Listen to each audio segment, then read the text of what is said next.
I'll ask our panel to come up, and I will introduce Peter Longo as the moderator for our group. He's a professor of political science at the University of Nebraska-Kearney.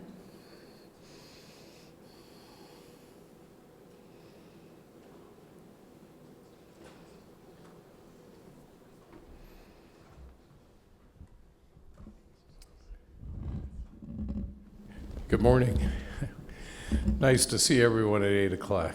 We all liked 8 o'clock classes, so you're the group of overachievers. And our panelists, they certainly are a group of high achievers, if not overachievers. And so I will introduce the panelists and be quiet and sit in the corner over there, and then we'll keep an eye on the clock, and then we'll have ample time for question and answers. With that, I'll just follow the program and introduce Jason Farnsworth. You want to give you did give a hi.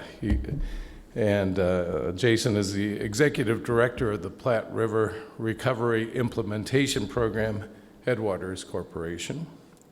Amy Ostdiek.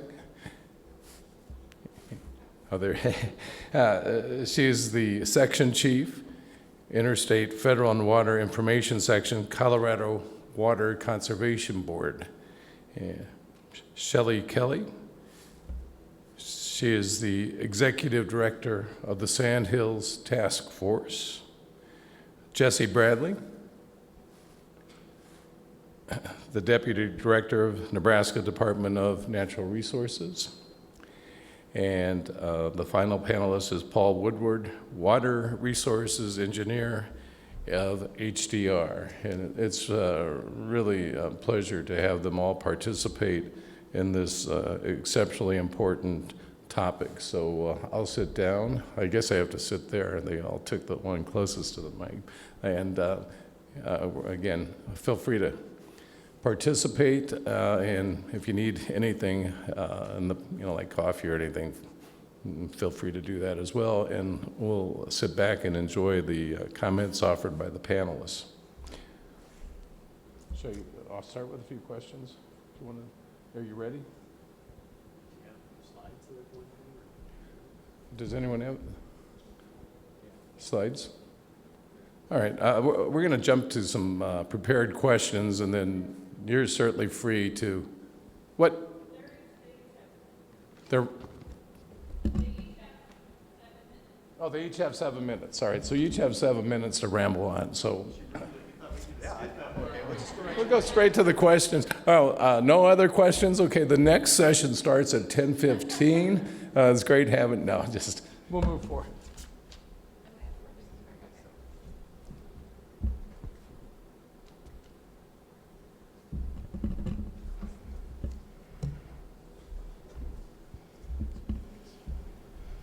Okay, good morning, everyone. Hi, my name is Amy Ostdiek, and I am the Chief of the Interstate Federal Water Information Section at the Colorado Water Conservation Board, which is the water policy arm of the state of Colorado. So I actually grew up in Scottsbluff, Nebraska. I went to college at UNL, and despite growing up on the North Platte River, I've actually spent much of my career so far working on Colorado River issues. So since becoming recently involved with the Platte River program as the governance committee rep, I've really tried to be in learning mode. I'm trying to think about all the lessons that we have learned in other recovery programs that we're involved in, and in other interstate discussions on the Colorado River and elsewhere, and thought about how those might apply in the Platte Basin, and looking forward to the future of the Platte. So Colorado as a state, there's quite a lot to be learned from just dealing with interstate issues in general. So Colorado is often called the headwaters state. We're headwaters to 7 major river systems. We have 13.5 million acre feet of water that originates in our state on average annually, but 60% of that actually leaves the state. So we have 9 interstate compacts, a couple of U.S. Supreme Court decrees, and at the end of the day, we actually only use about 40% or less than 40% of the water that originates in our state. The rest of that goes to 19 other U.S. states and also the country of Mexico. So, in addition to, I think, learning how to cooperate well with our neighbors, the other kind of lesson that we have learned and continue to learn as a headwaters state is what it means to be resilient in the face of really kind of unique and varied challenges. So we have really varied hydrology, of course, in our state. We have a lot of different elevation changes in the state.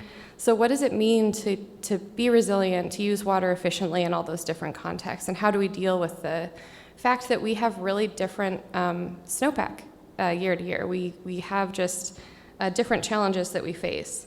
So that means, different things, I think, across the state. When you look at agriculture on the West Slope, for example, what that means is that our water users take huge shortages every year. And one thing I'm thinking about a lot right now is in the southwest corner of the state, one of our major water projects got a 10% apportionment in 2021.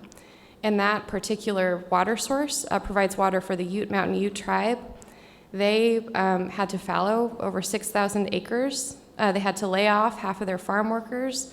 And again, that's just because the water wasn't available that year. And we're finding that that's something that, some of our downstream neighbors, particularly Arizona and California, don't always understand.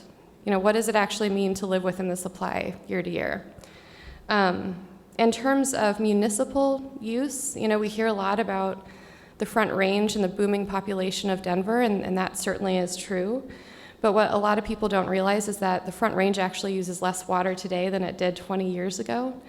Municipalities in the Front Range have really learned how to do more with less, on average using 36% less per capita than they were in 2000. That amounts to 1.15 million acre feet less since 2020, despite adding 3.7 million people. So when I think about what it means to live in the headwater state, again, I think a lot about interstate cooperation, but I also think a lot about what it means to build resilience in really different and varying contexts. So, we, like I said, deal with other states a lot, and in a few different contexts. We have a couple other recovery programs in addition to the Platte River program. And also, we talk to other states a lot, like I said, in the Colorado River Basin, which is where a lot of my work has been focused to date. So, some things I think that we've learned in recovery program implementation, we have, for example, the Upper Colorado River program was the first ever recovery program originating in 1987. And I think, my kind of big takeaway from these programs is that it's important to understand the full scope of the benefits that they provide. So, the Colorado program has resulted in the humpback chub being downlisted to threatened, which is great. There's a current rule proposed to downlist the razorback sucker. So obviously, we all know these programs provide critical benefits for the species, but they also provide, these Colorado programs, ESA compliance for over 2,500 water projects. And I think, maybe it's a messaging issue, but in terms of making sure people really understand the benefits that can be gained from these programs, it's to the species and it's also to our water users. So the other, I think, thing to highlight is there's been no litigation in these programs. So, these are parties coming together who traditionally would be on opposite sides of the V, really working closely together and collaboratively. And I think for me, that's a really, really huge takeaway, is finding that shared set of goals and working to not sue each other. It's always good. In terms of Colorado River issues, we are facing really, really unprecedented challenges in that basin. And the silver lining of that is that we've learned a lot about how to manage water in very, very dry situations. And I think what the current situation tells us is that we have a whole lot more to learn. The first thing I want to say is that I think what I've witnessed through Colorado River discussions is that relationships really, really matter. So, we're having a lot of difficult, challenging conversations right now, but what I think is getting everyone through is this foundation of trust that we have in the individuals that we're dealing with. So that's really, really important. In terms of actual operations, I think we have a little bit more room to grow. The reality of the situation is that Lake Powell and Lake Mead are lower than they've ever been. They're at critically low elevations. And the reason that that's happening is because what's flowing out of the reservoirs is simply more than what's going in. So, as I was saying, in the upper basin states and the headwater states, we are really used to living within the available supply any given year. When we don't have water, we don't use it because it's legally or physically not available. So the upper basin states of Colorado, New Mexico, Utah, and Wyoming actually used 1 million acre-feet less in 2021 than in 2020, simply because the water wasn't there. What we've seen downstream of Lake Mead and Lake Powell is that water use has continued to be about the same, around 10 million acre-feet a year, despite the fact that you have record low inflows into Lake Powell. So what we need to see is a rebalancing of the system. We need to see depletions come into line with available supply. And I think, for me, what this shows me more generally is that we have to live within the reality that we're living in. We have to face climate change head on. We have to adjust our uses based on available supply. And if we don't do that in the Colorado Basin, the reservoirs will not continue to operate as they're intended to. And I think what that kind of leads to is this underlying theme of needing to be adaptable, needing to change our uses when we need to, but also having that level of certainty that our water users really need to make decisions for their operations. So finding the appropriate balance for that, I think, has been a struggle and will continue to be a struggle, but is something that we need to continue working on. So underlying all of our, interstate work, as is the case in any state, is our state planning process, right? In Colorado, the framework for this is the Colorado Water Plan. This is kind of a statewide plan originally developed in 2015, recently updated. And it really is kind of that statewide framework and lens to look at state water issues. But there's a recognition that most decisions are really made on a local level. They have to be made on a local level. So while this provides kind of that statewide framework, a lot of the work is actually done through these basin implementation plans, which support the water plan. We have them in each basin in Colorado, and they really kind of bring that set of regional values to the table and offer strategies to kind of look at water supply challenges. In basin implementation plans, you'll see a really wide range of information. You'll see a wide range of projects, and you might see a whole lot of projects in one, for example, but the reality is that a lot of those are not necessarily depletive. Some of them actually add supplies to the system. So you see a full scope. Some are supply projects, some are conservation projects, and all of those are subject to the, overarching legal constraints, whether that's an interstate legal obligation or just state water supply. And that means that a lot of them don't actually end up moving forward as intended or as contemplated.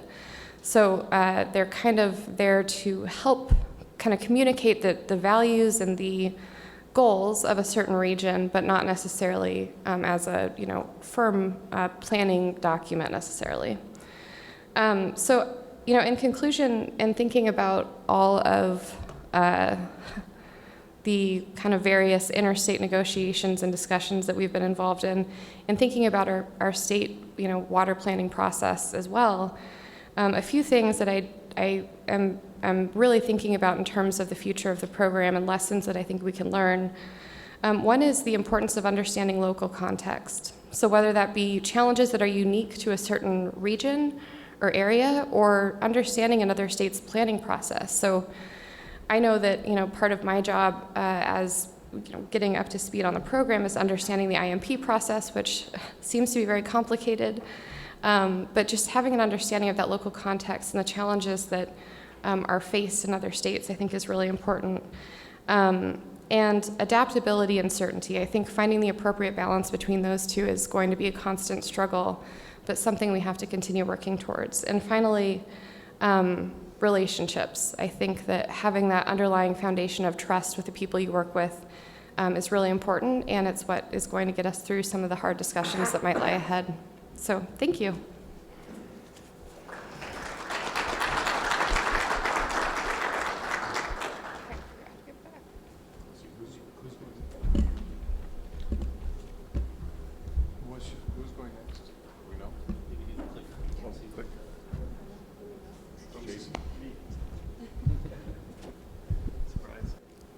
the last couple of days, sitting in on sessions, thinking about what I've heard and just sort of the world in general, a couple general observations, maybe start by looking back instead of forward. So, 20 years ago, thinking about the political and environmental condition of the Platte River compared to where we are right now, I think today the Platte is objectively in a much better condition in all aspects than it was 20 years ago. So 20 years ago we were in deep into drought very quickly.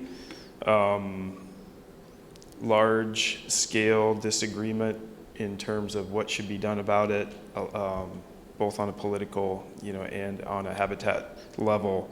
So today, 20 years later, sort of ticking through the list, I play in the sandbox of the Endangered Species Act. Our species, one of our bird species, the least tern, delisted, went from endangered to completely off the endangered species list. Our other small bird that nests here, piping plovers, today we have 4 times as many piping plovers that nest along the Central Platte River as we did 20 years ago. Whooping cranes, wild flock of whooping cranes population continues to increase. The proportion of birds that use the Central Platte has increased. I think last fall, how many birds do we have, Melinda? 100 birds roughly? Something like that on the river? Yeah, so, when I started, we would talk about a bird or a couple birds, or maybe you'd see 5 birds, and that's just changed very rapidly. And just the general physical habitat of the river, unobstructed channel width. Yesterday, Craig Allen talked about channels and resilience and things like that. 2002, 2003, the Central Platte River was about 300 feet wide. The rest of it was vegetated with Phragmites and purple loosestripe and noxious weeds, all sorts of things. Now, we're roughly, 3-4 times wider on average. The average unvegetated width of the Central Platte now is over 1,000 feet, and that's across the 90-mile reach. From a habitat perspective, there's now a chunk of habitat in wet meadow and all these other sort of critical habitats in every single bridge segment from Lexington, Nebraska to Chapman, Nebraska through the critical habitat reach. And, all of this has been accomplished by folks that traditionally, I would say, have very different interests. We have water users, we have conservation organizations, we have regulatory agencies. All these folks are working together. Sort of try to tailor conversation to the folks I'm talking to. When I talk to water folks, the things I talk about are things like, right now, the Platte program buys surface water from surface water irrigators to use for environmental purposes. The surface water districts use the money that we pay them to pay off the debt that they have to incur to replace their 100-year-old infrastructure so that they continue to supply surface water to the folks under the footprint of their districts.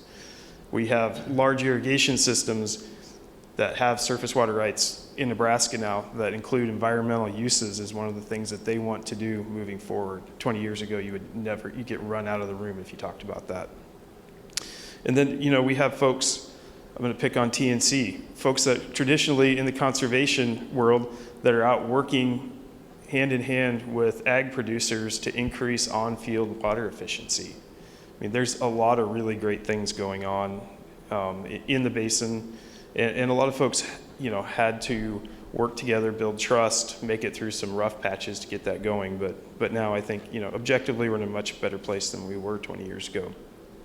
Sort of the other side of that coin, looking forward, I think there's a lot of strength there, balanced against that. On sort of a societal level, what I see is a sort of rapidly degrading ability to effectively use science in policy, which worries me. No better example than COVID. It became so rapidly politicized that you tell me your political affiliation and I can tell you back your views on the science behind COVID without knowing anything else about you. So I worry that politicization of things will start tripping over into some of the areas that we care about. And once you start down the road of tribalism, it becomes really difficult to back away from that. The other thing I noticed, everyone's generally more pessimistic than I think we should be, and I think that's just a larger issue right now in the world. There's not a whole lot of celebrating that goes on, even given the fact that, for example, this basin is, in a much better place than it was not that long ago. And then, sort of the last thing, the elephant in the room from my perspective, is that we're headed back into drought. So, to quote the modern philosopher Mike Tyson, everyone has a plan until they get punched in the mouth. I think, for these systems, getting punched in the mouth is every 10 years when you go back into drought.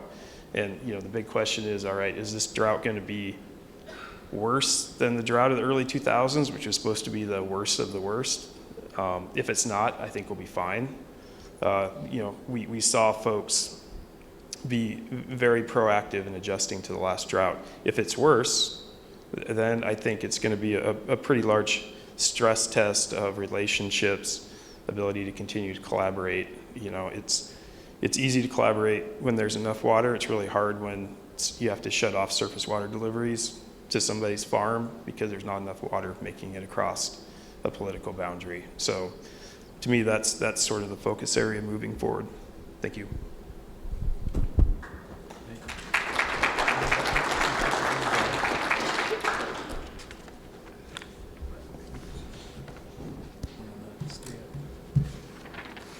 Okay, I do have pictures because I can't tell a story very good without pictures.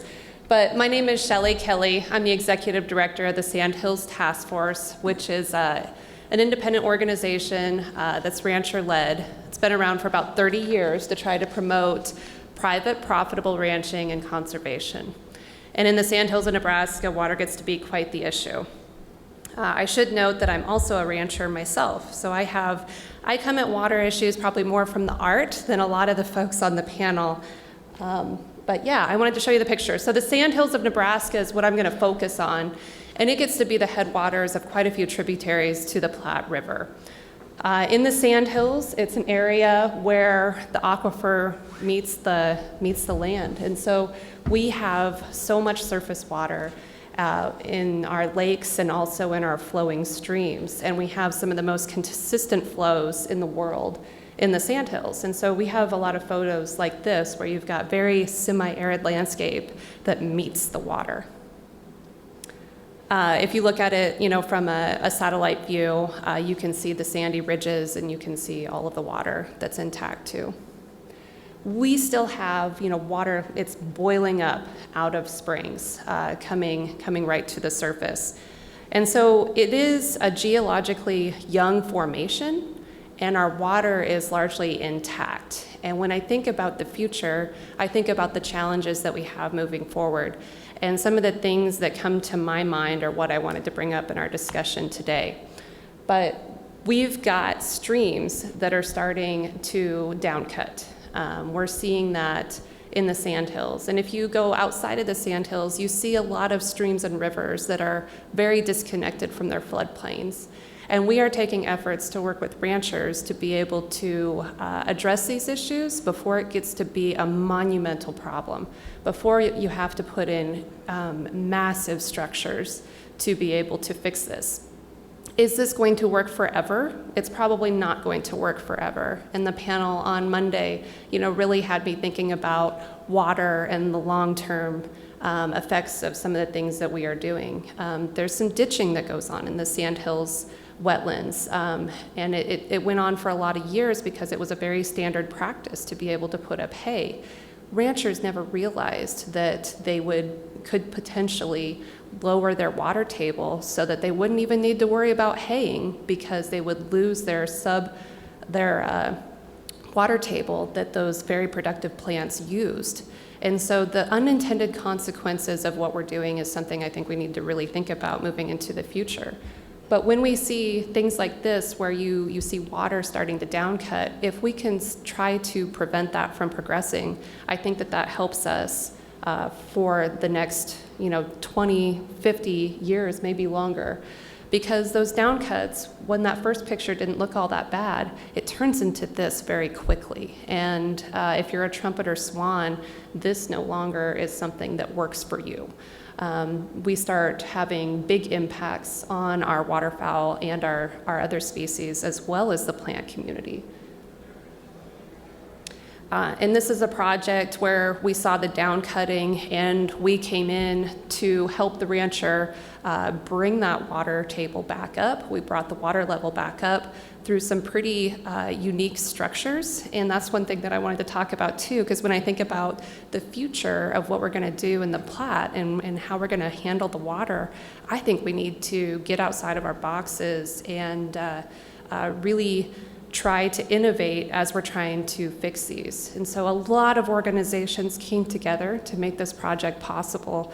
But 3 miles of Gordon Creek were restored back to historic levels in the historic stream channel. And this is right after construction. As it vegetated, you know, it looks very natural, back to its natural state. And these were some of the first structures that we used. You know, sheet pile structures worked very well. This doesn't look like it's a flowing stream, but it is an intermittent flowing stream that needed a little bit of work, and people got together. So when the Sandhills Task Force first started, this was the type of checkpoint that we would put in. And it worked pretty well for a long time. Some of them are still functioning today. And then using these weirs is something we'd put in a dam with the weir, and that worked really well too. And until we figured out that there's some minnows that we started disconnecting from the rest of the water system with that. And so the structures we used on the Gordon Creek project are these flow-through type structures. And I thought it was very innovative. And I think that we're gonna see more innovation when it comes to how we're going to start addressing some of these problems. But we only took out 2 to 3 foot of elevation with each structure, and we just had a series of these structures. There's Fleximat material to help make sure that the structures stay in place, and the neat thing about that material is vegetation can grow through it. It looks so natural on the landscape, and the minnows are able to swim up and down, which is something that's really important. So as we learn more, we can adapt our practices to be able to work with the ecosystem. Try to get rid of some of those unintended consequences. But if you look upstream here, there's a couple of those, and they're not very obvious on the landscape. The other challenges that I think we're going to face, we face them already, but I think it's going to be something that we talk about more and more, and that's invasive species. And the invasive species that I'm just going to bring up today are carp. You know, carp, as we try to figure out ways to get rid of carp and deal with carp, we've changed how we've dealt with them over time, and applying rotenone to the landscape and then trying to prevent ways for carp to reinfest is something that we're trying to do to really increase water quality.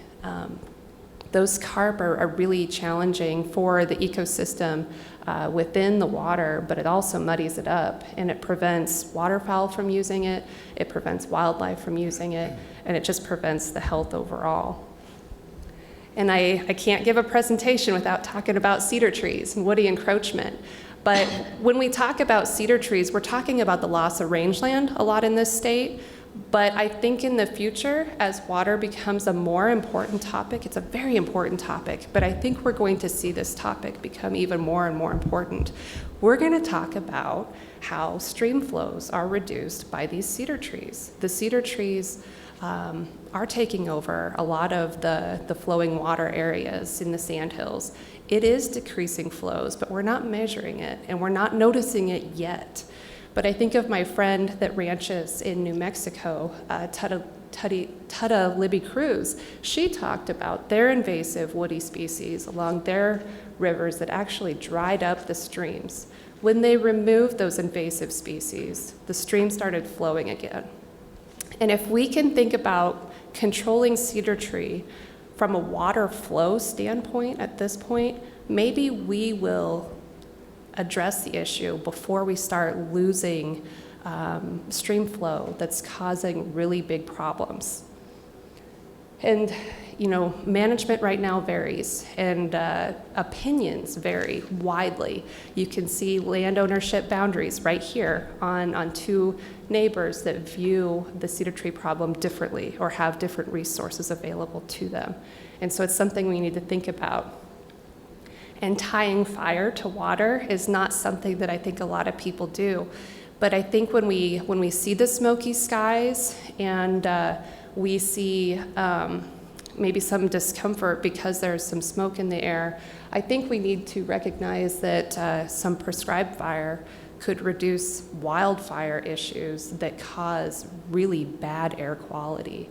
And it's a way that we can help invigorate the water system and the health in the future. I believe that's my last slide, and that might be why it's stopping. So thank you to whoever is managing that. But that's just some thoughts that I had. I'm excited to hear the questions and get to have conversations with the rest of the panelists. So thank you.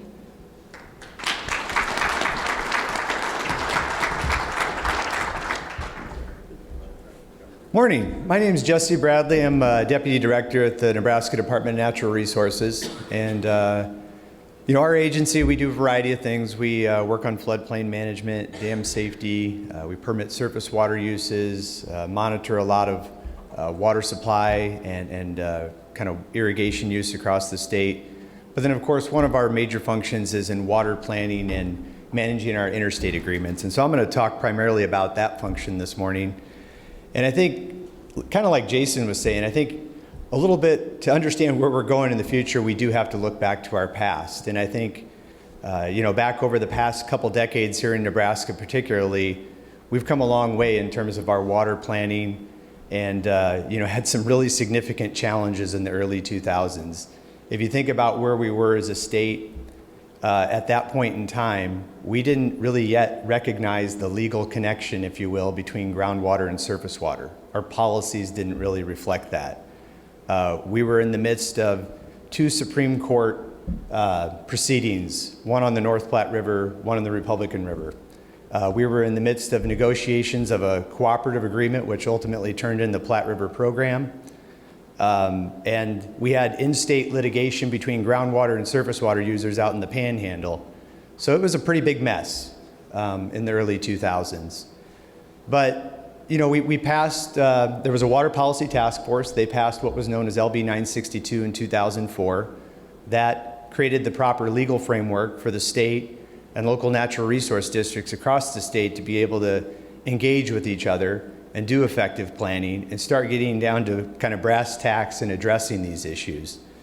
So, over those kind of past couple decades, there's been immense work done. I mean, hundreds of engagements with NRDs and stakeholders, countless meetings, I'm sure more than anybody ever would want to attend.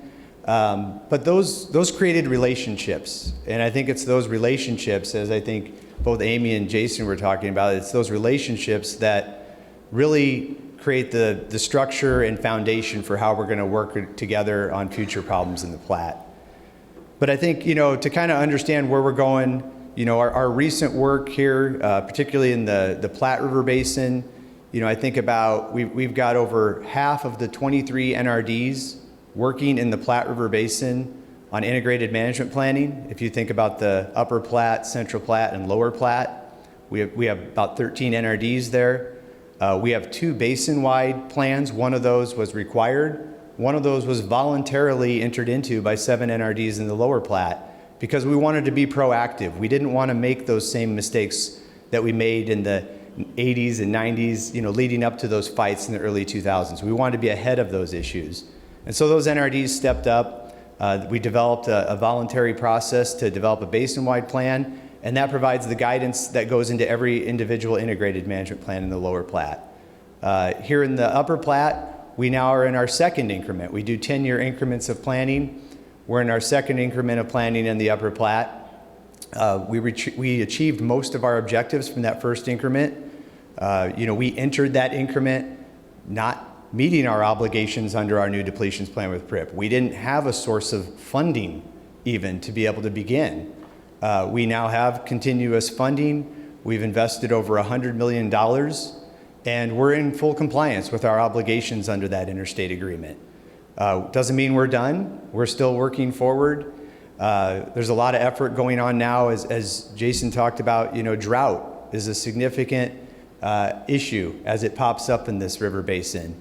And it's really the primary issue that our stakeholders identified when we were going through those engagements back in 2016, 17, 18, leading up to this second increment. So we're in the midst of conducting drought planning exercises. We've completed some work in the lower Platte, working with Omaha and Lincoln, and 3 NRDs down there. But now we're moving into the upper Platte. That's getting kicked off. We're looking at creating and improving drought resiliency and what types of activities we can do. It's likely going to come down to working together, working cooperatively, figuring out how surface water and groundwater users can share those supplies and how we can create the most optimal outcomes across that for everybody. So, I think there's a lot of exciting work that we're going to be doing going forward. It's going to rely on continued engagement with folks. We need to really rely on those relationships, continue to develop them. It doesn't mean there's not going to be challenges in the future, but I think we're in a position where we're going to be able to adapt to that and meet those challenges. We continue to invest a lot of effort and time, too, in the science. Across the state, we have groundwater models and monitoring in place across every NRD, across every basin, but particularly here in the Platte River Basin, we've invested, multiple millions of dollars on data collection and modeling, and we'll continue to rely on those tools to give us information to make sound management decisions into the future. We're also looking to make some pretty significant investments as we look into the future.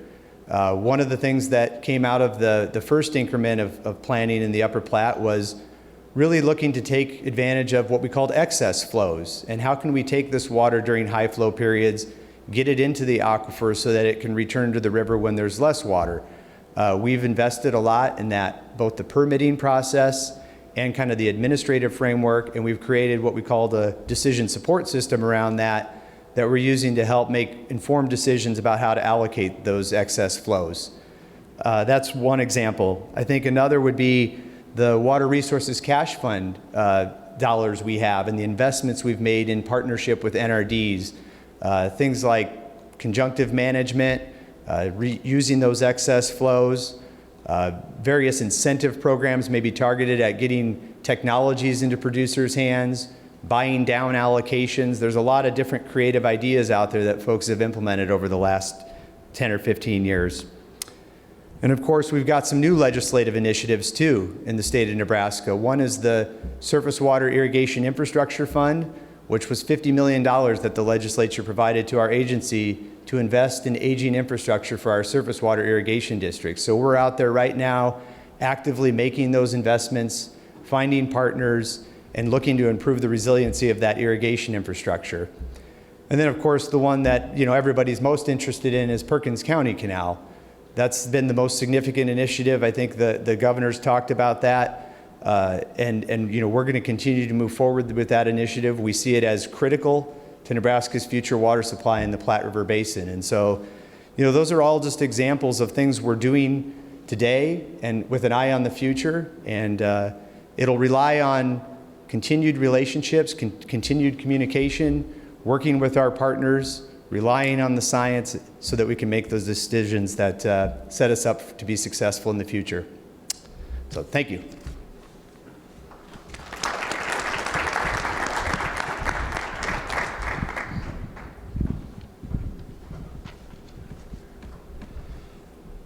All right. Good morning. My name is Paul Woodward. I do work right now with HDR Engineering, but a couple months ago I was with the Papio NRD. I'd been with the Papio NRD for 14 out of the last 20-some years. So most of the information I'm presenting today comes from that, and we're kind of moving to the eastern end of Nebraska. We're kind of build upon what everybody else talked about a little bit, and the fact that that's where the water exits the state of Nebraska and goes into the Missouri River. So just conceptually, this is a diagram I like to think about when I think about a lot of what Jesse was saying and how kind of everything does fit together between, you've heard integrated management planning talked about a lot. but you've also heard about the basin plans, the drought mitigation plans, maybe other studies that come in, and then those feed into the information used for the IMPs. They also end up feeding into the information used in each NRD's groundwater management plan. So it's kind of like the hierarchy. I like to think about that. So really, when the Lower Platte did the voluntary basin plan, we were identifying those excess flows, but also trying to figure out, what's the future really going to look like? How are we going to kind of parse this out over time and then monitor and make sure things are kind of going as we thought they would? So that's what I'm going to talk about a little bit, like some of the information we already know from, at least on that end of the state, and then what I consider kind of a unique area and opportunity that maybe you haven't thought about before. So currently the Lower Platte Basin has went through one 5-year increment already, and then moving into a 2nd-year increment. There was some carryover from the first 5 years. So these are the amount of peak season depletions that each NRD would be able to use. So basically every time a new field is brought in for irrigation, potentially a new independent industry is brought in, it's accounted for against those numbers. The one thing that is already kind of taken into account and that we'll also talk about a little bit is where do all the new or the municipal needs come from? And I think what Amy said about Denver is also true in our other urban areas between Lincoln and Omaha, that we're just doing more with less water. But eventually population does drive a future need for more water. So there probably will be some, the uses that are currently there today are accounted for. What Lincoln and Omaha have are accounted for in all this planning. However, future uses, if they are identified from the Platte River as a source from the Platte River, would have to basically go into this accounting and be taken off the books, if you will, with that. So expansion by MUD, which is for Omaha, or by Lincoln, or if they were working together, that would have to be looked at. So one of the informational items we had was a kind of a complete accounting. A lot of times when we're talking about water that we're using, we're talking about a very small percentage of the whole. And this kind of helps me put it into perspective a little bit, and this is just from the precipitation that would fall in the Papio NRD area. If you're not familiar, that's just basically the Omaha, Douglas, Sarpy County, and Washington County area that flows to the Platte and Elkhorn River. So looking at that, it's kind of interesting to see, very little actually runs off into our rivers, 2%. What does go into the groundwater, if 64% saturates into the ground, most of that's being used by plants and going back up into the atmosphere. Roughly 14% is what's down there for usage during a year. So if we're pumping or using more than that 14%, we're possibly drawing down the aquifer further. But it's just interesting to see how those numbers fit together, because most people think of, we're using a large section of the total amount of water, and we're really not. The other interesting aspect that we learned about more in these studies, and particularly in the Papio NRD, this is just a map in Douglas County. So I don't know if I have a thing, but the Platte River is there kind of on the left. The Elkhorn River is coming in on your right, and they come together there at the confluence. But before they get there, it's really kind of a unique situation where they have a very productive shared aquifer, right? Because these are all sands and gravels deposited by these modern rivers. But there's 40 feet of elevation difference, which doesn't seem like a lot over a very large valley, but actually groundwater is moving from the Platte River to the Elkhorn River. And it takes a long time for a drop of water to actually move through there, but it doesn't take very long for the gradient to change. So let's say there's a higher amount of flow in the Platte River. It starts to it's a kind of a losing stream there. It starts to go into the aquifer. That gradient changes, and then all of a sudden, maybe within a day or so, there's more base flow in the Elkhorn River than there was before. So it's a very dependent system, and we thought maybe there's a unique opportunity there to do some conjunctive management, drought mitigation things, but that's one of the things we looked at a little further. This just shows the groundwater contours between the two rivers, and they can change between seasons, and they can even change the amount. You can see here they can change the amount of base flow that's happening. And at one point in time, the Elkhorn River was gaining water, and at another point in time, it was actually losing water between the two aquifers. And it's not, the water's not really lost. It's just how much of it is staying in the aquifer or moving further down to enter into the rivers or not. And then I looked at a couple different scenarios. One was, this is what was recorded. So we have actual gauges recording all the time what's going on through USGS in between the two rivers. So this is during the 2019 flood. You can see the very quick response to the flood. Those are actually groundwater levels in between the two, raising about 5 feet within hours. And think about how much water that is. That's over maybe, 600,000 acres, and just coming up that quickly. So that's a lot of water. And then there's some places where you can see the water, obviously because it flooded, water exceeded the ground level in a few of those areas. But it was just interesting what this kind of proved to me was that there is a very sharp response to increased flows. And then the last one I wanted to look at was drought. What happens in the drought scenario? This was during 2012, and this has an impact on the amount of water available for municipal needs and uses and how that's obtained. But you can see total flows dropping below that 500 CFS, even dropping down to below 400 CFS. And so what the different, I know it's kind of busy, what the different lines mean. The gray is actually the Elkhorn River. So the Elkhorn River had more of a consistent and larger flow during that time period. Whereas you see the oscillations in the Platte River, that's what it looks like all the time from the loop power canal coming in and out. You see those oscillations all the time. And so the combination of those two is what makes what happens at Ashland there. But overall, the Elkhorn River during that drought provided ultimately more water in the long term. So some key takeaways, there's normally an abundant amount of water, and that's based on those consistent flows. We probably take them for granted from the Sandhills, are what really provide the large supply for the Lower Platte. But we need to be careful in how we use those in the future. There is planning going on, and there is probably going to be more of a need for municipal water and growth in that area. And then it's just a unique opportunity, I think, between the Platte and the Elkhorn River to potentially plan for something in the future.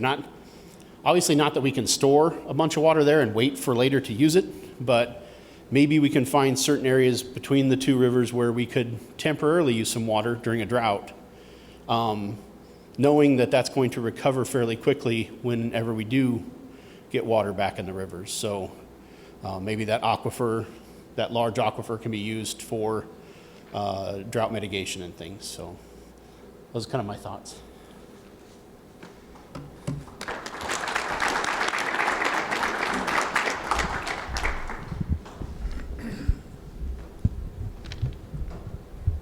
Well, excellent by all the panelists. Thank you for your thoughtful insights. I was thinking about research projects as you spoke. So I was also thinking of Chinatown, how we have some pretty serious fights over water every now and then, don't we? Now we have plenty of time for question and answers, and I guess I'll turn to the back. Are there any that the audience from remote places have provided? If not, well, not yet. We're good. And do we use this Do we use the mic that Paul has to roam? Oh, you each have one. Great. Okay, and then for the do I pull this for the audience? You have one. All right. So with that in mind, it's the question and answer period is open. So raise your hand, and Chris will find a mic for you.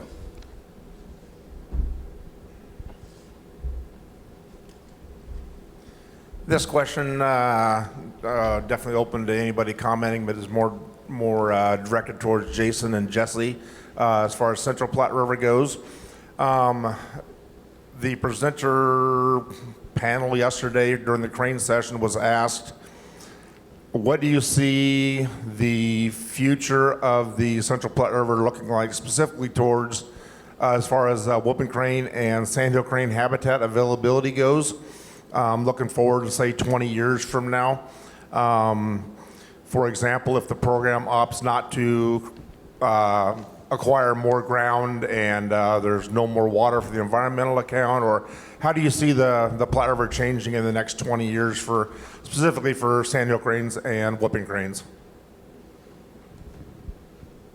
Yeah, maybe I'll let Jason kind of speak to the habitat side of that, but I think from the water side of that, I think it's critical that Nebraska maintain the gains we've made over the last couple decades in terms of the, kind of the water management goals we've been working to achieve. And our primary objective, for those not familiar with it here in the Central Platte, is we basically have to mitigate any depletion that happens after 1997. And as a state, we've done that. We're still working through that on some localized areas, and we'll continue to get there. But each individual NRD in this part of the world, there's 5 NRDs, has that obligation. And that's in our state law. That's independent of whether or not there's a Platte River program or not. So the state of Nebraska will continue to do that. I think we're going to continue, like I said, to look at opportunistic kind of investments, if you will, in how we can manage our water supplies better, probably with a primary focus on drought, because that's what our stakeholders expect us to be looking at. So I think what that probably means practically is we're looking at opportunities when there are excess flows, as they're kind of identified in this part of the world, using those, trying to retime those and help out during those drought periods. I'll kind of let Jason maybe speak towards the habitat side of that, though. Sure. From a habitat perspective, right now the program fairly reliably, how much water, Jesse, accumulates 100 to 130,000 acre feet of controllable water in any given year. So we are very focused the next 5 to 7 years on implementing managed flow releases to get a handle on how most efficiently to use that water to maintain habitat. And in the Central Platte, the habitat we're talking about is wide open unvegetated channels, and so vegetation is the enemy, essentially. During wet periods, the river does a fairly good job of self-regulating in that you get enough peak flows and you have enough inundation that the channel remains wide. The problem happens when you get into drought and you stop having peak flows and you have very little water in general. So right now we're actually putting water in the river in June during essentially the germination period for a lot of these plants to see if by keeping basically the entire bed inundated, if we can prevent vegetation from even getting started. If that works, we have a fairly good strategy moving forward to maintain width. But there likely in any drought is going to come a point when you run out of water. It's just reality. So in that case, we've got in the Platte Basin 30 years of experience bringing in mechanical disturbance as a secondary method to maintain width. So in that scenario, what I anticipate happening is we would stop using water to try to maintain width and instead do that mechanically. And then what you use your water for is to augment water at very specific targeted times when you have species coming through, for example, in the spring and the fall for whooping cranes. From a land perspective, at this point, there is a complex of habitat specifically for endangered species in every single bridge segment from Chapman, Nebraska to Lexington, Nebraska. I don't anticipate that moving into the future that ownership will go up a lot. We're probably right now sitting on 35% of the river ground in the Central Platte is conservation owned. So it's already a big number, and you sort of end up with sort of a decreasing ability to accumulate more land and increasing skepticism when that happens. So I think it likely will stay where it's at. One of the things looking forward, the program has something like 14,000 acres of land. Other conservation organizations together have more than that. And it'll be, can we, as we transition into the future, have a sort of a collective joint focus for how that's managed for these species. Maybe just one other point on that too. I mean, I think a big change from the early 2000s is we put a lot more attention on making sure we get ahead of those invasive species. I mean, the program's assisted greatly with that, and the state of Nebraska, in partnership with a lot of folks, from across the state, has had funding resources that have been made available. So I think that too helps us stay ahead of that curve a little bit.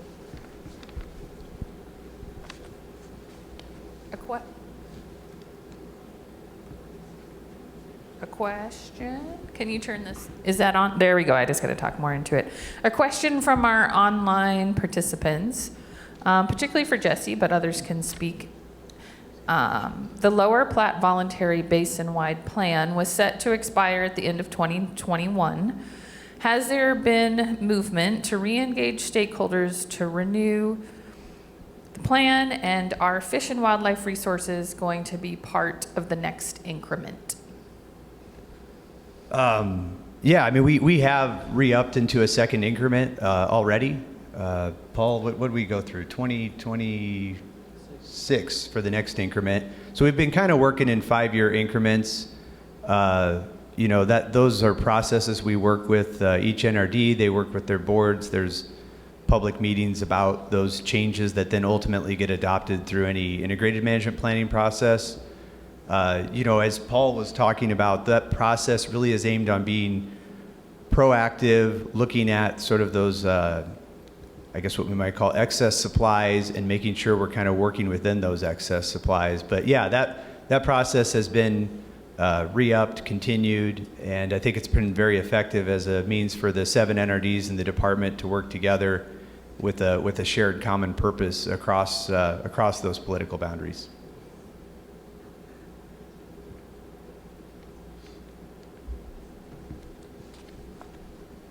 Another one from online for all panelists. Please comment on the concept of habitat forming flows, also excess flows, and how these should be best utilized to aim for a healthy future Platte River system. Well, I can start. I guess I don't have any problem talking. Everybody that knows me knows that. Yeah, I mean, that is the challenge in my mind. That is a real big challenge. I mean, I keep using the word excess flow. When I say that, I mean a very specific thing. That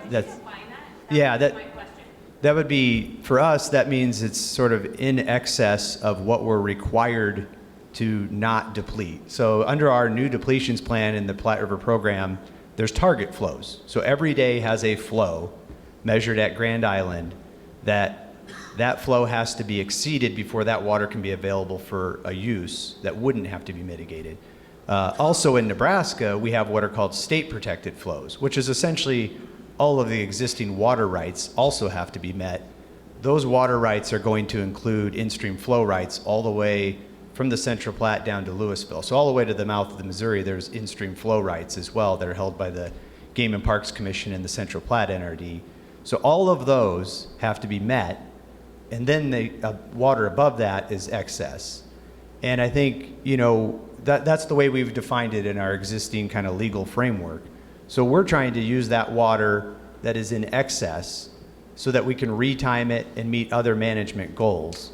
But of course, I think there will be ongoing conversations about, those target flows, I think are things we are going to be reevaluating at points in time. Are those the correct targets? Are there points of the year that it's more important? Maybe we don't, want to have targets every day. Maybe it's really a focus on peak flows. I mean, those are all questions, I guess, that I think are out there.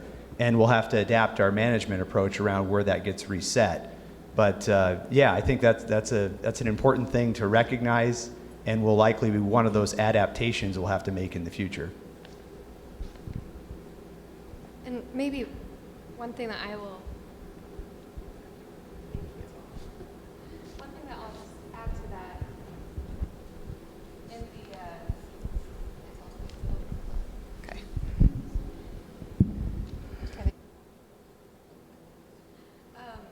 I think that. Wow. Okay. Okay. I was just going to add that I think that one thing that we have to consider all over going forward is how we, as Jesse said, kind of adapt in the face of changing flows and prolonged drought. What are the tools that we have available that don't depend on higher flow events? And we're looking at that right now a lot in the, actually the Glen Canyon Dam Adaptive Management Program that manages resources downstream of Glen Canyon Dam through the Grand Canyon. When we have low flows, what are the other tools available to us to protect habitat, to make sure that we are still protecting the species that rely on that river? And I think sometimes we forget to think about the full suite of options available to us that don't depend on high flow events. So I think that's just generally something that we have to think about going forward. Okay, I think mine works too. But to add on to that full suite of options, I was thinking about more of a holistic approach. Instead of trying to manage vegetation with only high flows, prescribed fire and grazing played a really big role in the development and the management of the Platte in the past. It's essentially been removed from a large section and a high percentage of the Platte River. I lived along the North Platte River, and those high flow periods when it came through for habitat management was awful difficult to deal with sometimes, especially if we had active beaver populations, which we did at times. And it got to be really challenging from a management standpoint on privately owned land. And I just think about trying to incentivize folks to graze and I'm not talking about leaving cattle in the water all the time, but some targeted grazing and some short duration with some high intensity would be really, really good for not just the vegetation. Phragmites is really palatable. Cattle will actually graze it out, and you don't need any chemical at all. And we forget about that. Phragmites is also very flammable. It goes up in a really big fire very quickly. And so I think that there's some other things that we can do for habitat, and sometimes it's a little bit more challenging because if you own land but you don't own the cattle, it's more challenging to work with landowners around the area to build the relationships to actually have cattle come in, or goats or sheep or whatever the grazing species may be. To handle that. And so there's some hurdles to come over, but I think that it would be worth it to explore those opportunities. The only thing I'll add to that is in the lower Platte section, we aren't worried about the channel forming flows, but we kind of are because we still have Phragmites and large islands being taken over. But I guess one of the opportunities that's being looked at right now, and I don't know what degree it's being monitored, but the 2019 flood certainly annihilated a lot of and basically reformed the entire channel in a different way. But how that vegetation comes back, how the Phragmites comes back it's kind of a learning experience for that part of it, I think.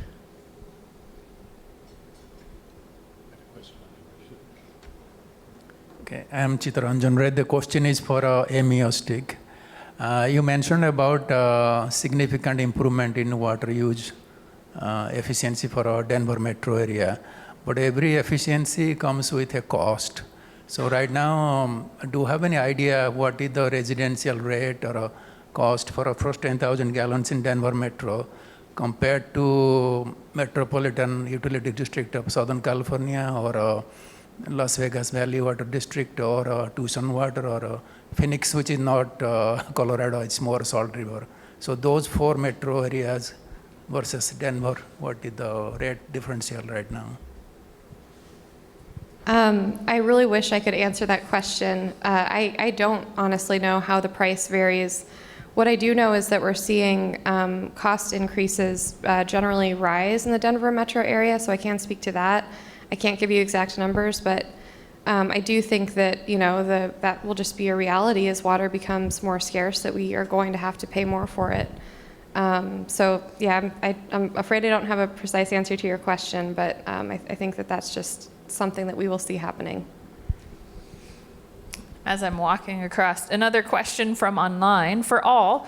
How are you using climate projections in current and future planning for the work that you do on the Platte Basin? And what are the key data that is missing in order to help you better plan?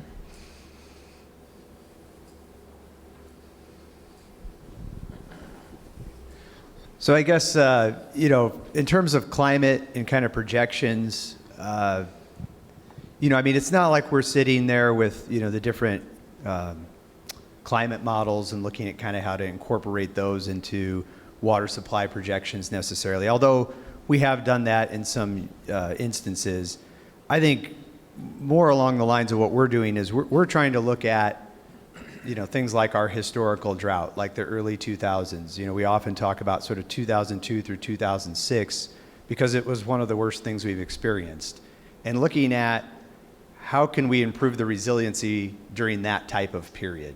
So it's not it's using the past as kind of then a forward-looking approach to be planning for how to be more resilient under those worst-case circumstances.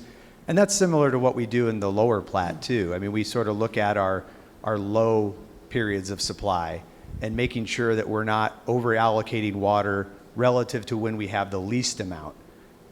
So again, it's not sort of directly incorporating those sort of climate change projection models and then reconfiguring your surface water supplies and all those sort of academic approaches. I think it's just a more applied approach of taking recent history, worst case kind of experiences, and then planning for how do we get through that in a better place next time.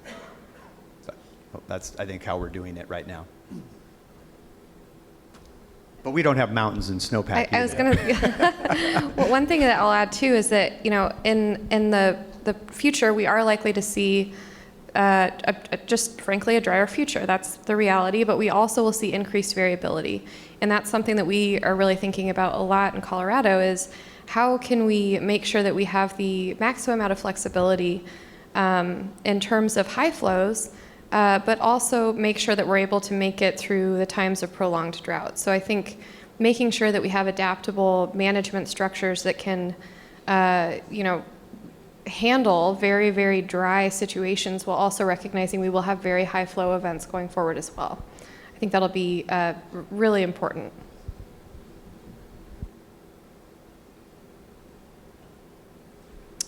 This question's for Amy. I was really okay, sorry. You'd mentioned that the landowners on the Front Range having decreased their water usage by a substantial amount over the past few decades. Could you elaborate on the process that happened there? What kind of sacrifices did they make? How did they adapt, and what kind of spurred that change? Yeah, sure. So, what spurred the change really is just the fact that we, it has gotten drier. So our water users have had to become more resilient. And a lot of our Front Range water users depend on trans-basin diversions from the Colorado River for their supplies. So as we've seen those dwindle, they've had to adjust accordingly. So, they are getting less Colorado River water than they traditionally have.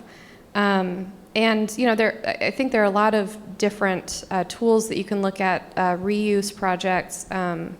One thing I'll note is that Denver Water, Aurora, Colorado Springs Utilities recently signed on to a municipal memorandum of understanding with actually several other municipal providers across the Colorado River Basin. And, they're kind of highlighting what they have done already, but also committing to new things like more turf replacement. The city of Aurora just passed a non-functional grass ban, essentially, and I'm not getting the language exactly right. We just set up a turf replacement program in Colorado. So those are the types of things that municipalities are looking at to reduce their uses, and they've been really quite effective at doing that. So that's just a sampling, but I think the other thing you have to think about is that the tools available really are dependent upon the municipality. So, a lot of them have really diverse portfolios. Like I said, they get some of their water from trans-basin diversions. So you have to think about the tools available to them vary based on where they're getting their water supply. But there's a full range of options I think folks have realized are available to reducing municipal water use. Another question from our online. What mechanisms can be employed to protect environmental flow releases that are in excess to target flows from being used for other uses? Yeah. Well, so right now we have, it probably requires a little bit of context here for some of the folks. That's a pretty specific question. So right now there's an environmental account in Lake McConaughey. That environmental account is essentially operated by the Fish and Wildlife Service. They make the decisions on when releases will occur from that account. Then when they make those releases, the state of Nebraska, just like we do with all storage water, we protect those releases as they go down the river.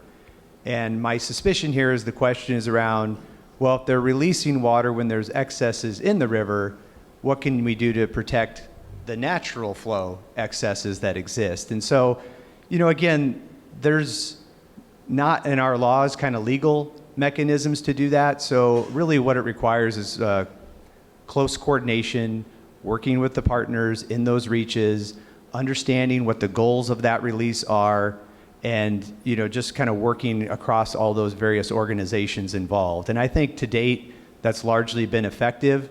And I suspect in the future, there may be new policies and practices put into place as some of these things begin to adapt and change.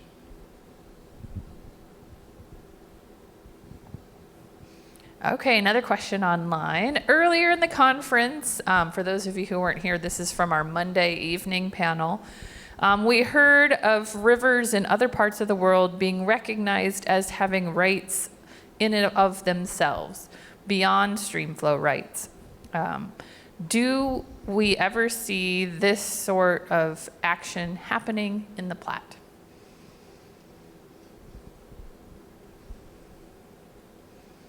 Well, I mean, I'm gonna start from my state perspective on this, which is, and I don't mean to say this in a way that's going to offend people, but our objective is to have an intentional use of all of the water in the Platte River. That's our goal. We're water planners, so it doesn't mean we're trying to say all of it should be consumed. That's not what I'm trying to say at all. But we just want to have an intentional understanding of what our objectives are. And then when it comes down to like rights in the sense of legal rights, I mean, those are defined by our legislature and our constitution here in the state. So those would change at that level. But we administer those based on what the legislature tells us those rights should look like. We do recognize benefits of water certainly being in the stream under a legal right. Those are in-stream flow rights. Those are target flows, as we've agreed to in the Platte River Recovery and Implementation Program. But it doesn't mean we can't do more than that. It really just takes cooperation, it takes engagement. I mean, our planning process is very much tailored to where it can be adaptable to whatever the stakeholder desires are. So it's a participatory process. The state doesn't come in saying, here's what we're gonna do and you have to do it this way. We come in very much eyes open here, tell us what the objectives are around a given basin. And through that stakeholder input process, we craft management goals, objectives, and then take various actions. So that type of activity could certainly happen where we would recognize benefits of that stream, that river, beyond what are legal rights. And those can be taken into account through that management planning process.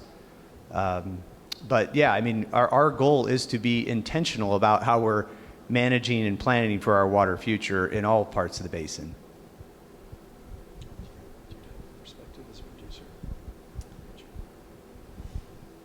I think he did an excellent job answering that. The rights, when I think of the first panel, I think of, laws. They spoke of natural laws and things of that. And so the holistic approach of looking at all of it, water I think we're just getting started. I think that we're going to really need to seek input from people that have been on the land for a very long time. Maybe not just ourselves, but to try to look to do a good job going into the future sometimes does take a look back. But I think that we're going to have to be really creative in the future, and we shouldn't just look to government entities to be able to manage all of it. Landowners and water users and other interested parties need to be a part of the planning process. And I think that that's what will help it be sustainable and resilient into the future. I can just add, I think that I wasn't unfortunately here for that panel, but they may have been alluding to the lawsuit to seek a declaration on the Colorado River, personhood for the river, essentially. And I think, what that probably represents is an underlying frustration that there are certain voices that have historically been left out of the discussion. In the Colorado River Basin, that is the tribal nations that have been dependent on that river for a very, very long time. So I think that one of the challenges is finding a way to leave in place what we call the law of the river, the compact, everything that all the people who use the river have become dependent on, the durability of those agreements and those legal arrangements. But how do we make sure that we are doing a better job going forward at incorporating the voices of tribal nations in those discussions? How do we make sure that indigenous knowledge is being incorporated into our decision-making processes? And I think that there is some place in between, making those legal determinations about a river, which frankly I think is kind of undefined and unclear what that actually means. But if you address the underlying issue of inclusion of other voices at the table, I think that you can hopefully get to some of the same outcomes as you would that maybe some of those people are seeking in those lawsuits. The only addition I have to that is that, it's not necessarily always just the river itself either that is part of that issue. We do a lot of work throughout an entire watershed, of course, to do that. And I think, obviously, the river knows its connections throughout the watershed, but a lot of times, the people we work with or whatever don't always know that intrinsically. They're not necessarily know that what they do is going to help or affect what's going on in the river. So obviously we've talked quite a bit about education and stuff throughout this, and there's still a lot of that going on. So I feel that will continue to help in the future. As a member of the general public, how should I understand the two water projects we identify as the Perkins County Canal and the Big Lake project? How should I understand those in the sense of the good science that you guys are using for all of these programs? Help me get a grasp of that in terms of your future planning. Yeah, so the two projects that you're talking about, which is, these came out of the last year's legislation. They're new, and a lot of discussion around kind of what implications they're going to have. With regard to the lower Platte, kind of the look for a project for a lake between Omaha and Lincoln, that came out of a legislative committee looking at having a desire to increase recreational opportunities across Nebraska.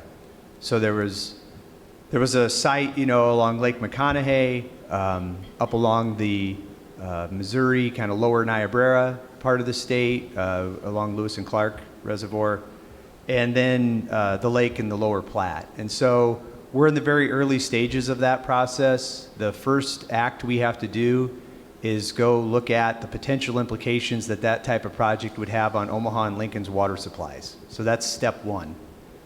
We haven't started step one yet. I mean, that legislation just became effective this summer. So we're working closely with Omaha and Lincoln at the outset to scope that out, look at what that evaluation needs to include, and then assuming we can get past that without kind of significant red flags, the next step would be to get into a design and sort of feasibility analysis of that project. And that's really where we'd start to get very engaged with the public on that project. You know, you'd start to look at design alternatives, you'd start to look at potential footprints for that project. And so there'd be a much more enhanced public engagement around that process. But that's still probably multiple years kind of down the road. With Perkins County, you know, we've been looking at the South Platte River for a number of years. There's been, we've been working closely with stakeholders and, you know, kind of identified that we've had concerns about how we protect our future flows in the South Platte River. So we're just trying to make sure we have the tools in place that allow Nebraska to secure all of its rights under the compact. We're currently in that process. The legislature asked us to have an independent review done of kind of the information we relied on to provide our report to the legislature last year. So that's happening right now. That'll be presented here to the Appropriations Committee at the end of the year. We're also just there beginning to initiate the design process for that project. That'll actually just, that'll be going out here shortly in terms of getting somebody on board to start doing the design, alternatives, looking at permitting. So those activities, just like I said with the lake, those will start to bring in more of the stakeholders into that process and the conversation, particularly those that are going to be affected by a project of that scope and scale, because we're really trying to make sure that project integrates into the existing Platte River system, you know, which is heavily reliant on kind of return flows and the irrigation connection to all these systems. So a lot of work to do still, obviously, on both projects. We're early in the process on both projects, but there will certainly be opportunities for public engagement along the way. Can you hear me? Is it working? Okay. So from a Habitat Central Platte endangered species perspective, we're still so early in this process that you could come up with a worst case scenario, best case scenario. You could make an argument there'll be impacts. You can make an argument there'll be benefits. So essentially, we're in a place of reserving judgment until there's something to actually look at in terms of what would this do to magnitude, timing of stream flow as it enters Nebraska. And, you know, frankly, there's all these overlapping, interlocking rules and cooperative agreement requirements and all sorts of things that will ultimately likely affect what this looks like and how the water gets used. So, you know, the program, everybody's at the table, you know, every 3 months from a program perspective. And so our intent is to be very deliberate and careful in how we approach the whole issue.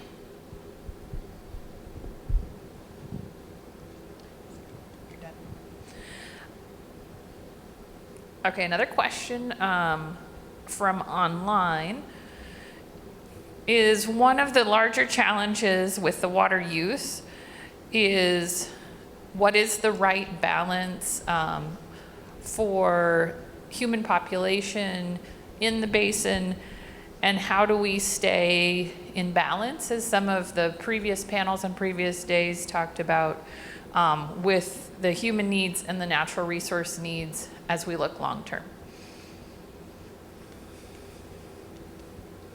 One thing I can say, speaking for Colorado, if you look at the whole Colorado Basin, 80% of the water is used in irrigated agriculture. So I think that there is a little bit of a, you know, growing populations certainly increase demands in some cases, but in a lot of cases, again, municipalities are actually using less water than they did before their populations grew so much. So I think that looking at creative solutions in terms of agriculture, at least in Colorado, is where we're really focusing. So we have a few examples of, for example, high elevation fallowing projects. Which types of crops recover well at those high altitudes after a year of fallowing, which don't? There are opportunities there, I think, to truly do more with less. There are certain crops that actually do well after a year of fallowing at high altitudes that you might not expect. And there's not a lot of research actually that has been done on those types of things and those varying altitudes. So that's the kind of thing that we're really looking at. I think that, you know, is there more that we can do in terms of municipal use? There always is, of course. And I think that everyone is looking closely at that. But I also think we have to look at where the water is being used and what tools are available to those types of uses to really understand the problem and the potential solutions. Yeah, and I think that balancing, I mean, that's the difficult part, right? I mean, but that's why we make sure we have everybody's voice, try to be represented around the table, make sure our engagements include representation for, kind of the environmental side, what do we want to see left in the river, those urban needs, the rural needs, all those voices need to be around the table and be represented in the conversation, I think, to get the best outcomes. I think we also rely on science that's provided, and as well as the art of the people on the land and what they've seen. I think about the Platte River, and if down cutting and reduction in flows in the Platte River, as that starts coming upstream and we start having issues in aquifers and we start having populations in rural areas that start to lose some of their wells and they start to lose some of their access to water and it becomes more expensive, that is an indication of an underlying problem for the whole natural ecosystem. And so we need to be paying attention to some of those things as well as stream flow. We talk a lot about stream flow, and it's a whole lot easier to measure that than it is the aquifer everywhere. We have a lot of test wells, and we try to do a good job of measuring it, but we don't always know exactly what goes on underneath the ground. And so making sure that we pay attention to what's going on there. But trying to find the balance, I think Amy did a really good job of saying that we can all do better. We can all do a better job of making sure that we're using our water in a really good way, making sure that our use is for the best good, and we might be making some more challenging decisions coming up on thinking about irrigated agriculture versus municipal consumption. And we might not be able to have our cake and eat it too. We might have to make some of those challenging decisions. I think to some extent the Lower Platte example is good from that standpoint too, that there's going to have to be some, even though there's been quite a few efficiencies, part of the maybe disconnect sometimes is equal level of planning and the fact that the populations are projected maybe out 80 years, and so they kind of have more of a direct knowledge of what they know what water needs will be.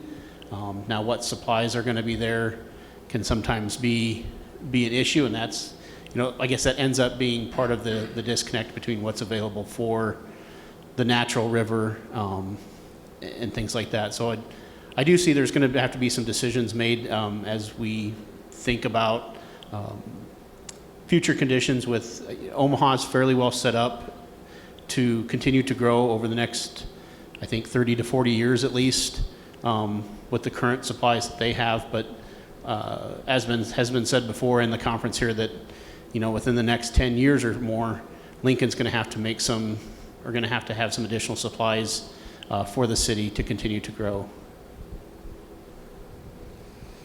So I'm going to build off of that from a question that came from one of you. I don't remember which one, but you've seen this, so hopefully you've had a chance to think about it. What environmental or social conditions might actually break our physical and social infrastructure and planning, and how do we develop resilience to those conditions?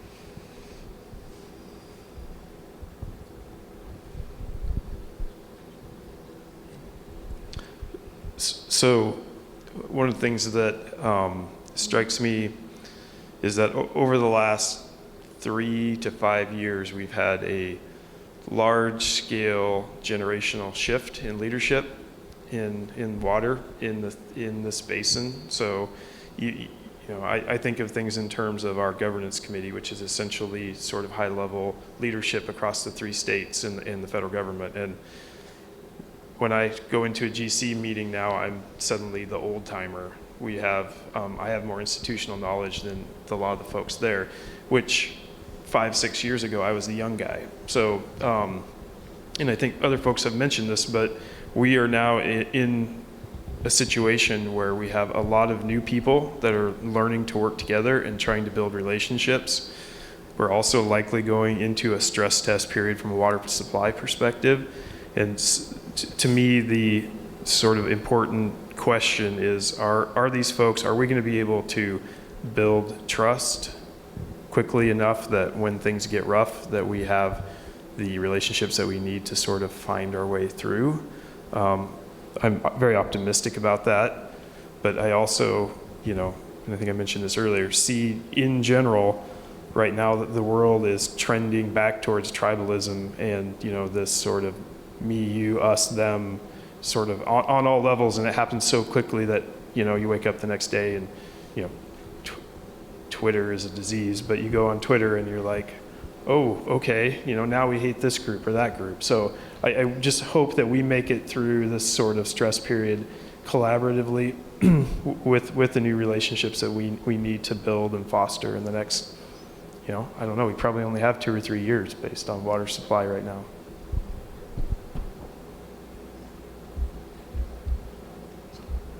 It was a question for the whole panel. I'm going to push you guys to think about what you might respond.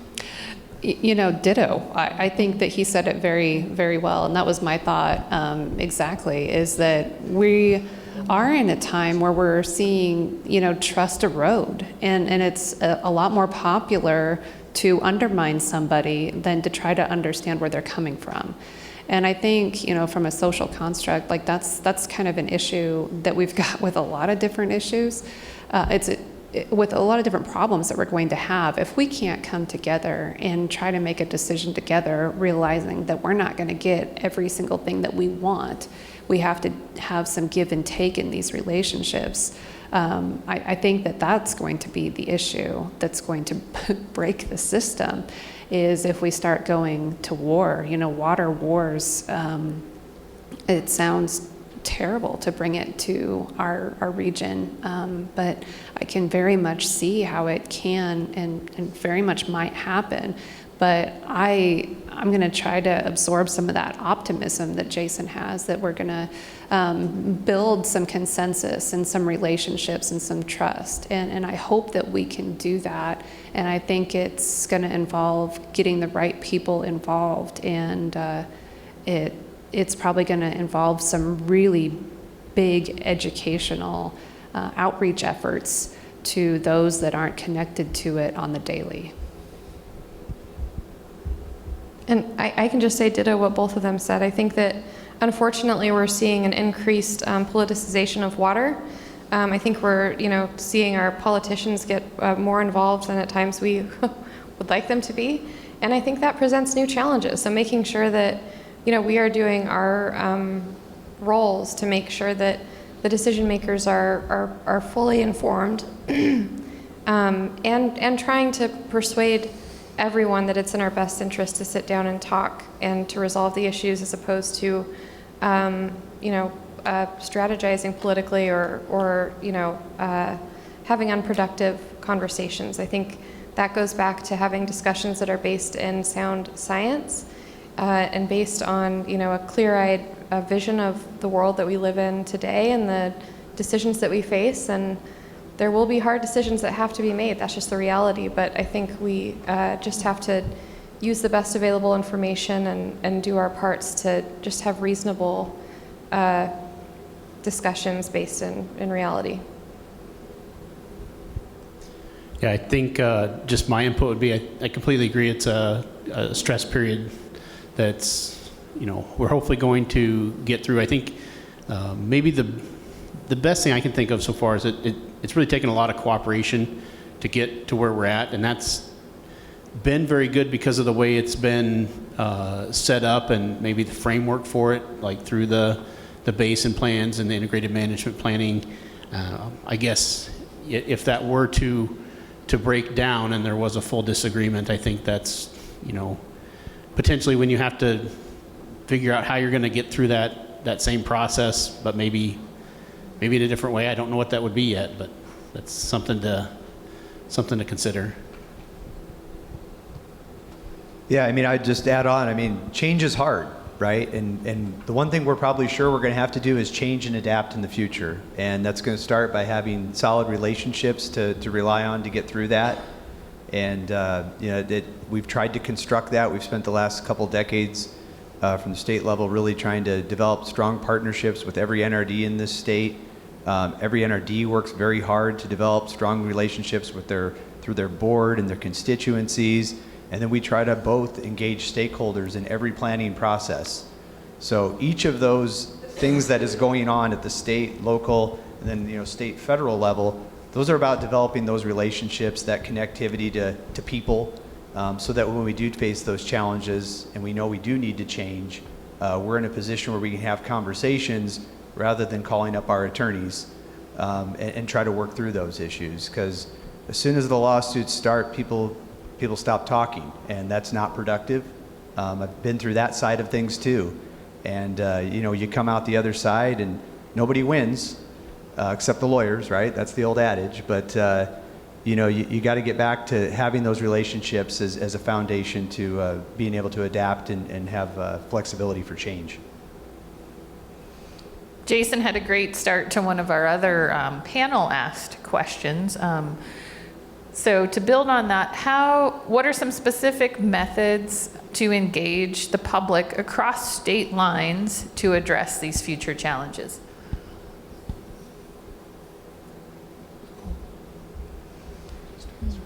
Well, I can start, I guess. I mean, again, if I'm talking about a challenge that's working across state lines, the first thing I'm going to look to do is talk to my state partner and engage with them. I'm not going to be trying to go out and talk to their constituency. That's not really my role. But I think it's important that the states have a shared message. You want consistency in message. We don't want to create confusion. It's difficult, right? As a state, you're always going to be in a position where you're going to be having a constituency that expects you to optimize their individual outcomes. And they should. That should be my job. But I also have to work with partners across other states, have to work with our federal partners. It takes everybody working together. And I think, the way we typically embody those types of agreements, those foundational principles, is through things like interstate compacts, through the interstate type of arrangement we have here in the Platte River Recovery Program. And I would expect maybe in the future we're going to see more things that look like the Platte River Program, right? Maybe not even if they're endangered species focused. They're just going to be flexible agreements that allow states to work collaboratively to solve problems. I would expect that there could be more of that in the future. So that's how I would look to work across state lines is through those partnerships that we would have and those relationships we'd have with our state partners.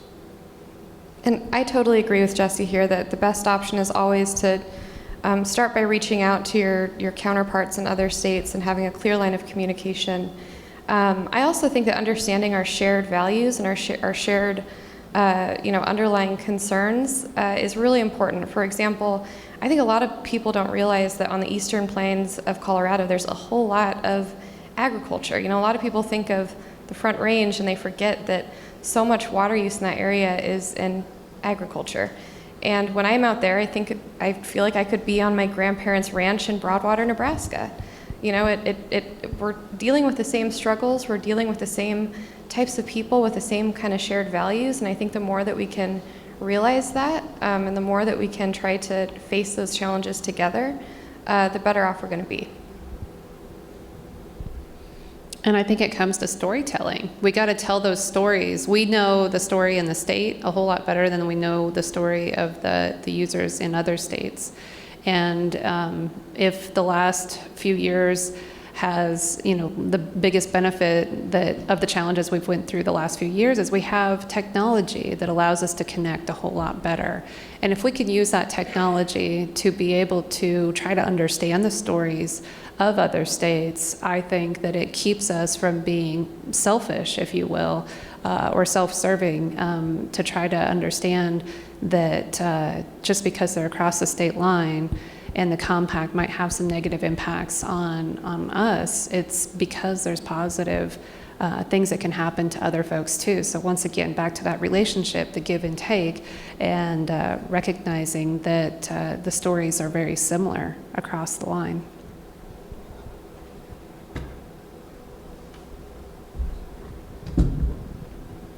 Well, on that hopeful note, let's give the panelists a round of applause. And many thanks to such an inquisitive and attentive audience. So give yourself a round of applause as well. Thank you so very much for your attendance and participation.